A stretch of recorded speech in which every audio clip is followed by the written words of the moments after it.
Today we're taking a look at the new 2022 Nock on Levitate from PSE.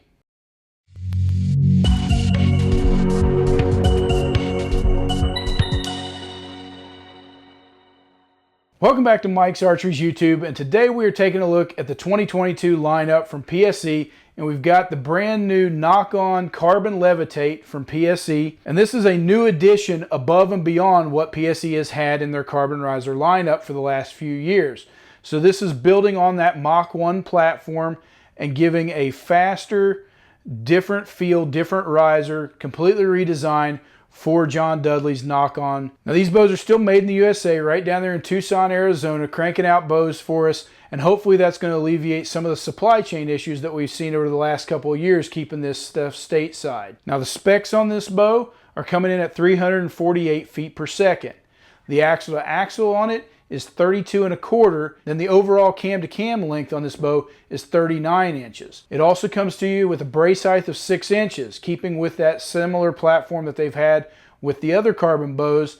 It's going to be right there in the middle of the range of things. It's got a little bit of a short brace height, but still keeping a nice 32 1/4 inch axle to axle is going to give a pretty forgiving platform and an overall good feel to this bow. Now the factory weight is coming in at 3.6 pounds.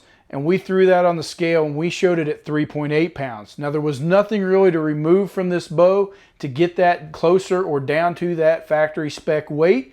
So we're showing this bow coming in just a little heavier than what the advertised weight is.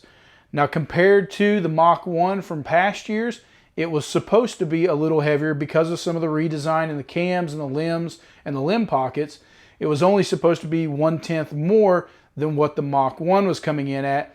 But we're showing it coming in a little heavier than what PSE's advertised spec weight is. Now the draw length options on this bow with this new cam is 27.5 on the short end and going out to a 31.5 on the long end of that draw length. Now the bad news on that one is it's knocking a few of you guys out on that lower end at 27 inches or below. And there's a lot of guys out there that need that 27-inch draw, but this new cam system is not going to allow it. Now there is a short draw cam in the works. It's going to be coming behind this E2 cam that's on this bow, but just know that you're going to have to look for that short draw configuration and different cam if you're below that 27.5 inch mark. It's still fitting most guys out there with that 27.5 to 31.5, but just realize that if you're on that shorter end of things, you're going to need to order this in that short draw configuration and a different cam.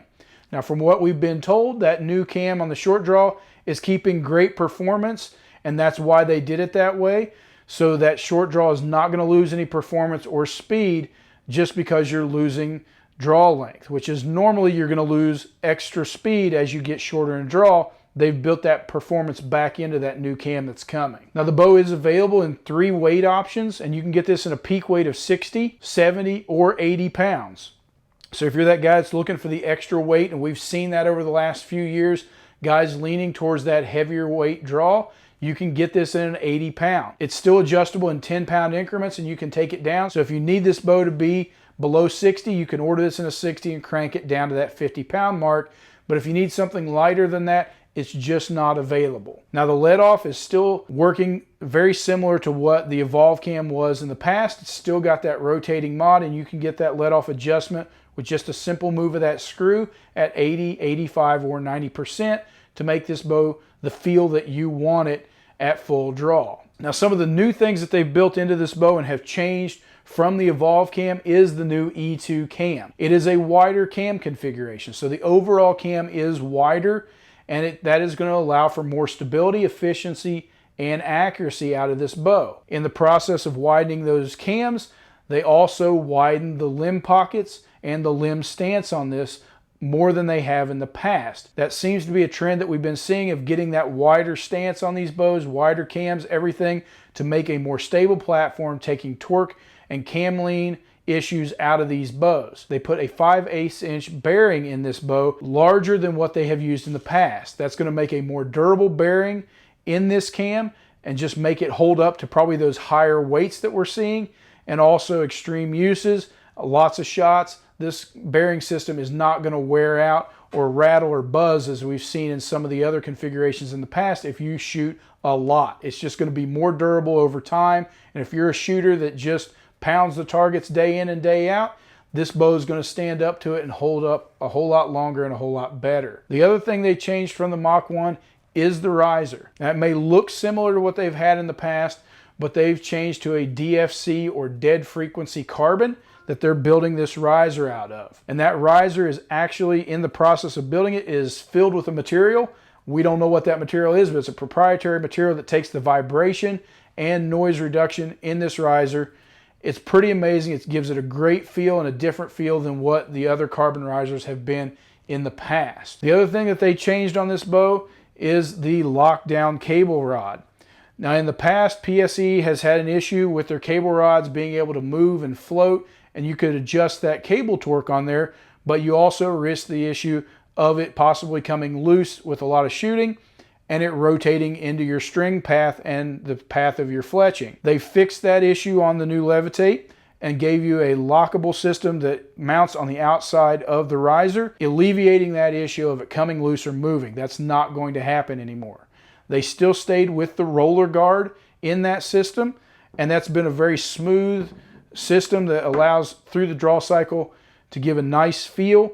It keeps the cables out of the way where it needs to be, and just an overall smooth draw cycle with that cable slide. The other thing they built into the riser is a back stabilizer hole. So where the rear string stop comes off the back of the riser, they have extended that bracket that mounts into the back of the riser and given you a threaded hole just below that to mount back stabilizers or weights into it, as well as your front stabilizer hole that they've had, which is just standard on all bows. The other thing they changed on the carbon riser that we have not seen or had the ability to do is a grip change. This bow has got a threaded hole in the middle of the grip, and you're going to be able to mount a rubberized grip on this. If you don't like this thin, more of a target style grip, you're going to be able to mount some grip options on here from PSE. We've yet to see those from them, but just know that they are available. If you like a little fatter grip in your hand or a rubberized grip, you're going to be able to mount that right to this bow and get a different feel and a different grip out of this bow. They did keep the precision bus tuning in this model. That's something that they came up with a couple of years ago and have been integrating it into some of their higher end models. So you're going to be able to keep that tuning aspect and be able to move those cables, adjust it in any way that you need to get the cam lean out of it if possible, or any paper tears that you are having or issues there doing paper tuning. It's going to give you a simpler system that allows you to tune that cam and tune your shot to get perfect arrow flight every time. They also kept with the integrated sling option. It's built into the riser as they've had for the last several years. So if you want to pick up one of those PSE integrated slings, it's going to snap right in and out of the bow riser right near the limb pockets as it has on some other models, but that's built into the new Levitate also. Now the new Nock-On Levitate is going to come to you in 8 great colors, and some of those colors are a little different than what we've seen in the standard PSE lineup in the past, but you can still get this bow in a standard black. You can also get it in a standard overall charcoal, or the standard Nock-On green, or the tan risers. Now you can also match this up, and you can order a special ops, which is a black riser with subalpine limbs.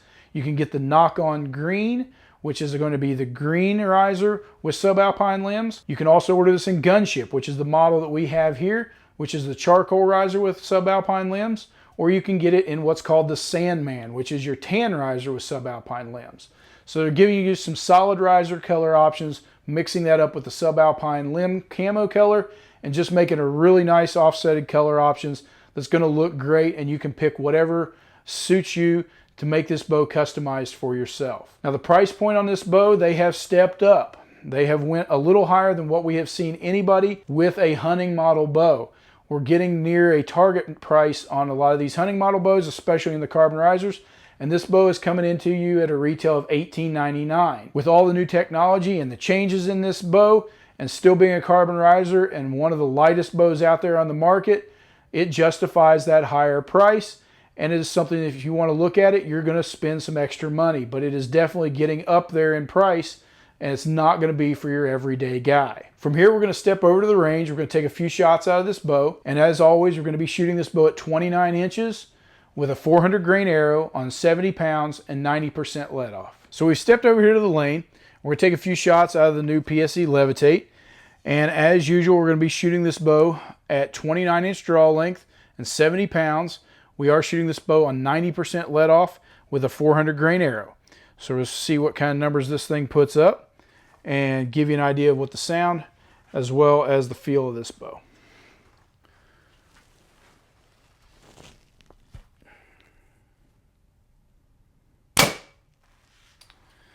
So speeds, we're getting 311. That's right where we've been at that 310, 311, which is really quick. So PSE wanted to get a faster bow for this year, and you can see it in the cams, and you can certainly see it in the chronograph. So they've picked up some speed over what the original Evolve cams have had over the past. So this new Levitate cam that they've put on here is definitely got a little harsher draw cycle, but it picked up the speed, breaking that 310, getting 311 on the chronograph. So from a noise standpoint, not doing bad at all, getting 95.9, so just under 96 decibels. A really nice, quiet bow. It's falling right there in the middle of what most people's bows put out as far as a noise rating.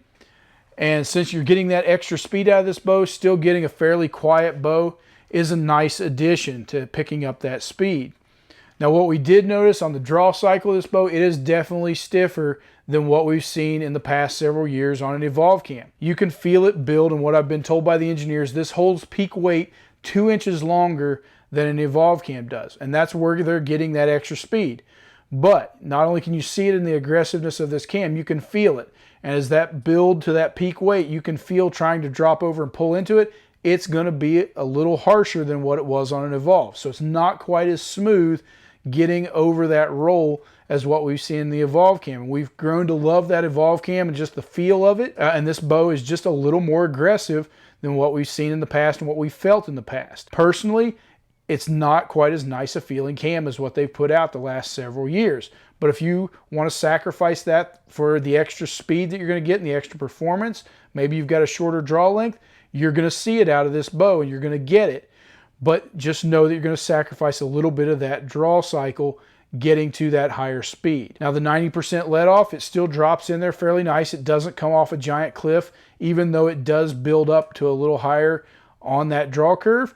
It does not drop into that 90% let off terrible. It gets right there where it feels good, and it comes to still having that rock solid back wall that PSE's had for the last several years, and having a cable stop with that rotating mod in there, all built into one. If you don't want that 90% let off, you can drop that back to an 85 or 80 just simply by adjusting a little screw and moving that draw stop peg that's built into the module. So still a real nice convenient way, and still a great feel on that back wall. You can stand on this bow and just get off on the shot and feel a great release, being consistent every time with a rock solid back wall and not having to have a limb stop on that cam. Even though it is a carbon riser, it's got a little bit of that carbon thunk, it's still very dead in the hand, very vibration free, and just a real good sit and feel in your hand. That thin grip that PSE's had for the last several years on their carbon risers is fairly torque free and gives a great aftershot feel. Very dead in the hand, as I said, and just an overall great feel out of this bow. So if the PSE Levitate is something you're looking for this year, give us a call here at Mike's Archery and we'll get you set up with one.